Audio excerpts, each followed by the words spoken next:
video yang pertama ini kita akan mulai pembahasan soalnya.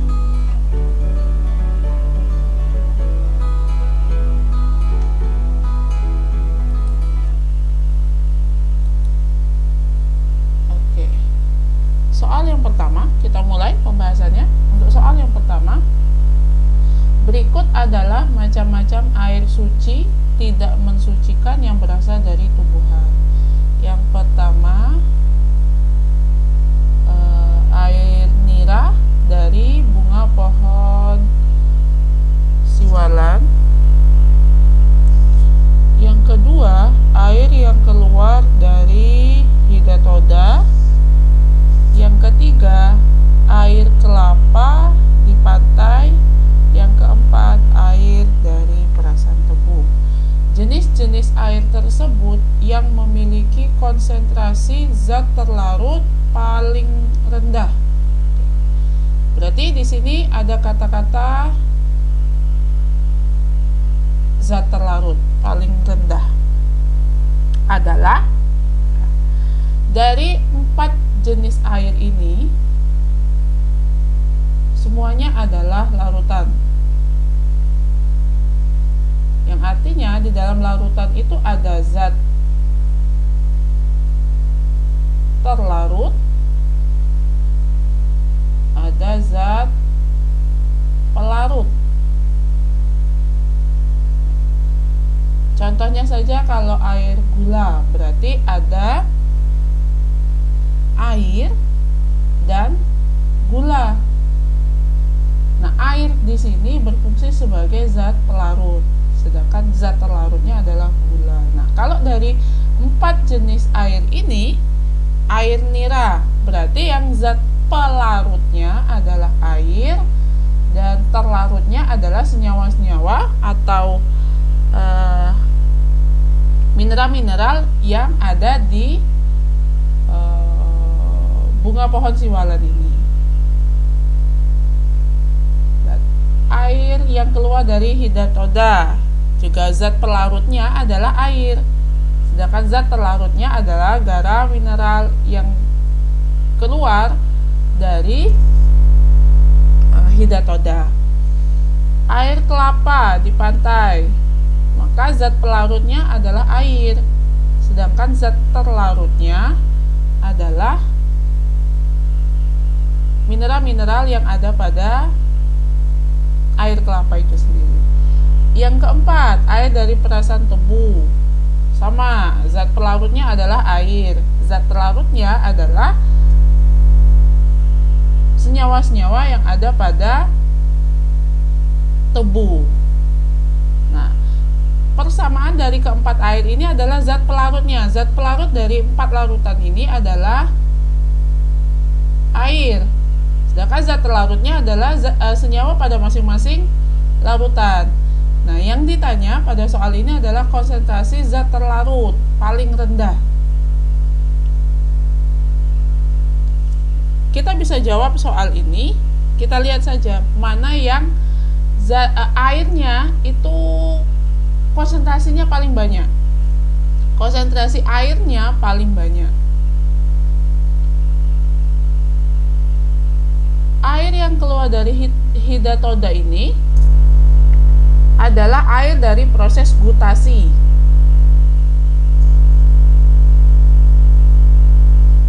Hidatoda itu sendiri adalah pori-pori khusus yang berada di tepi daun dan dapat mengeluarkan tetesan air. Tetesan airnya akibat dari kelebihan air yang ada pada tubuh tumbuhan. Jadi, menurut kakak, kalau yang ditanya adalah konsentrasi zat terlarut paling rendah, itu adalah yang nomor 2. Maka jawabannya adalah B.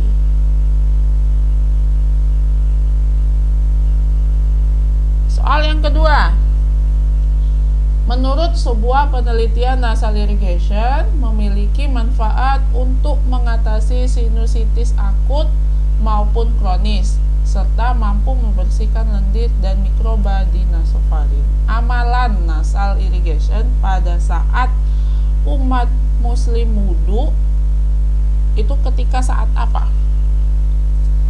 Nah, dari 4 pilihan ini kita mesti tahu tahu apa yang dimaksud dari keempat istilah ini.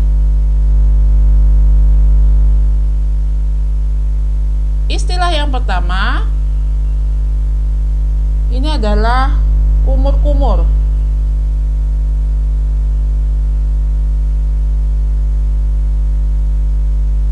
Istilah yang kedua ini adalah menghirup dan menyemburkan.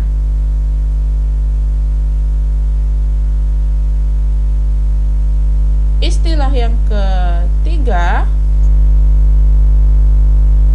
ini adalah membasuh telinga.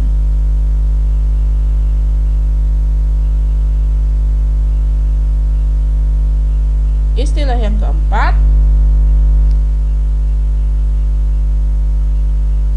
ini adalah mengusap kepala. Nah, karena yang di sini adalah amalan nasal irrigation, maka yang cocok dari keempat amalan ini adalah yang B.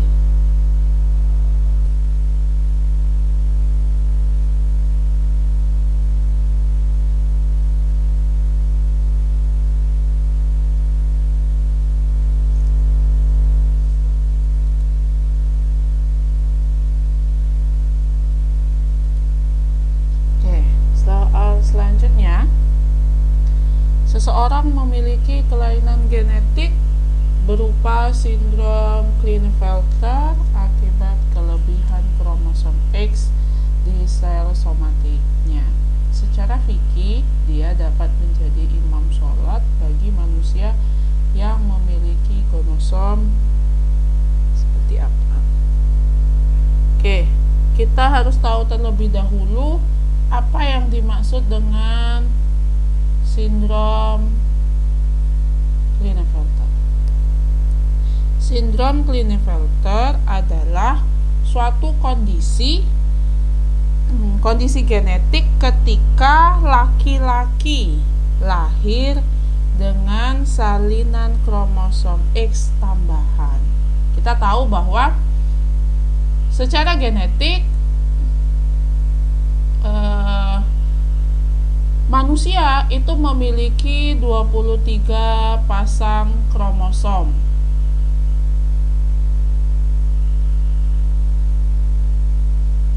Pasang kromosom atau 46 kromosom dengan rincian 22 pasang kromosom AA dan 1 pasang kromosom kelamin. Nah, pada laki-laki dan wanita kromosom kelaminnya ini berbeda. Jadi untuk yang wanita kromosomnya adalah 22 AA ditambah 1 kromosom kelamin yaitu XX. Ini untuk wanita. Dan untuk laki-laki 23 pasang kromosomnya yaitu 22 AA ditambah 1 pasang kromosom kelamin yaitu XY. Ini pada laki-laki. Nah, laki-laki yang mengalami sindrom Klinefelter, maka dia itu memiliki 1 kromosom X tambahan. Dia memiliki 1 atau lebih kromosom tambahan, kromosom X tambahan. Maka jika laki-laki mengalami sindrom Klinefelter,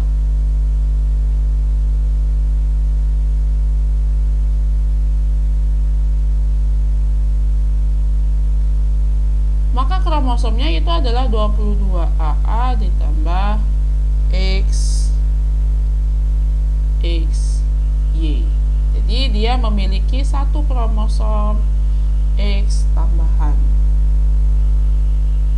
Tetapi secara fisik dia tetap laki-laki Secara fisik dia tetap laki-laki dan memiliki ciri-ciri tubuh laki-laki, meskipun ada beberapa bagian tubuhnya yang mengalami gangguan. Karena apa? Kromosom salinan kromosom X ini juga mempengaruhi bagian tubuh si penderita. Tetapi secara fisik dia tetap laki-laki. Maka secara fikih dia dapat menjadi imam sholat bagi manusia yang memiliki gonosom. Maka secara fikihnya si penderita tetap bisa menjadi imam untuk laki-laki dan wanita. Nah, laki-laki di sini memiliki gonosom XY, wanita di sini memiliki gonosom XX. Maka jawaban untuk soal nomor 3 ini adalah B.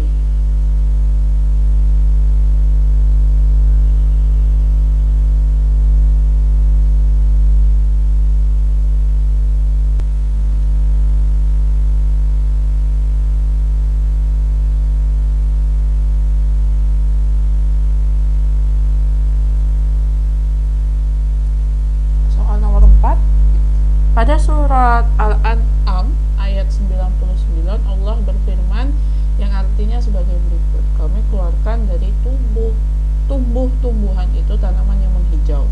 Berdasarkan penjelasan ayat di atas, organel yang mempengaruhi warna pada tumbuhan memiliki ciri-ciri. Nah, untuk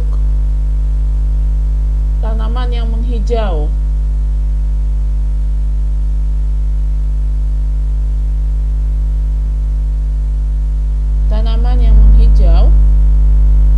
organel sel yang mempengaruhi warna hijau pada tumbuhan itu adalah kloroplas. Nah, kloroplas ini sendiri adalah salah satu plastida. Nah, maka kita akan memilih pilihan A, B, C, D yang sesuai dengan ciri-ciri kloroplas itu sendiri. Dari gambar ini kita bisa lihat membran kloroplas. Kloroplas itu sendiri memiliki memiliki membran ganda, membran luar dan membran dalam.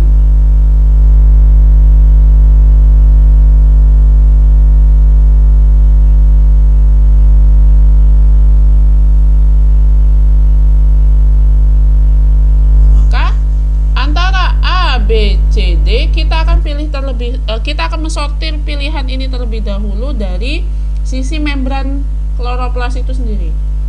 Maka yang membran tunggal ini salah. Maka pilihan yang akan kita pilih antara C dan D. Untuk DNA pada kloroplas, DNA ada dua jenis dari bentuknya.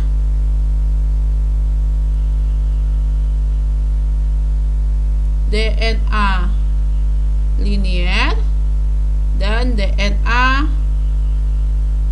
sirkuler.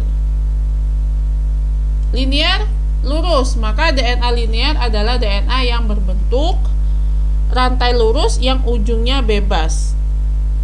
Sedangkan DNA sirkuler adalah DNA yang berbentuk melingkar. Nah, DNA linier biasanya ada pada makhluk hidup eukariotik, dan DNA sirkuler banyak ditemukan pada sel-sel prokariotik. Maka untuk kloroplas DNA-nya adalah DNA sirkuler.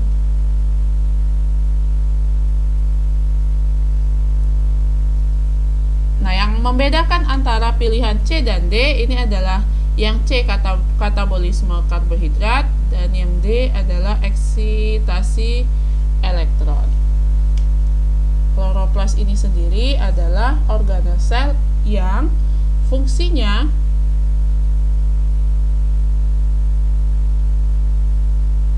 berperan pada fotosintesis. Yang berperan pada proses fotosintesis. Yang salah satu prosesnya itu adalah eksitasi elektron pada reaksi terang. Maka pilihan yang benar antara C dan D ini adalah D. Katabolisme ini salah.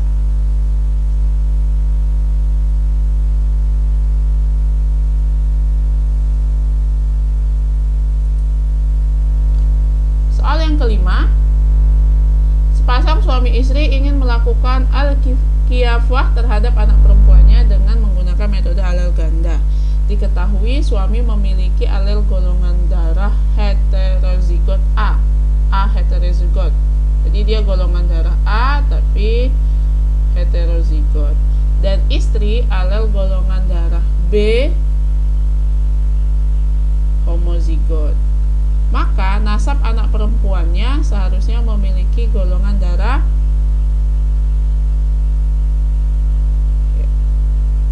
untuk ayah, golongan darahnya A heterozigot. Maka gametnya adalah A dan I O. Sedangkan ibu golongan darah B homozigot. Maka gametnya adalah IB. Kita akan memperkirakan golongan darah untuk anaknya.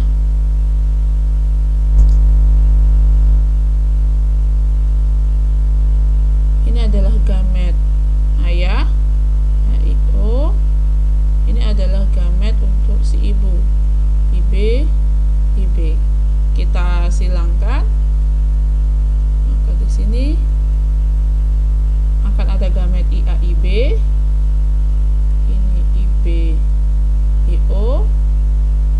Di sini juga IAIB. Yang di sini IB IO. Di sini ada dua gamet IAIB dan juga ada dua gamet IBIO.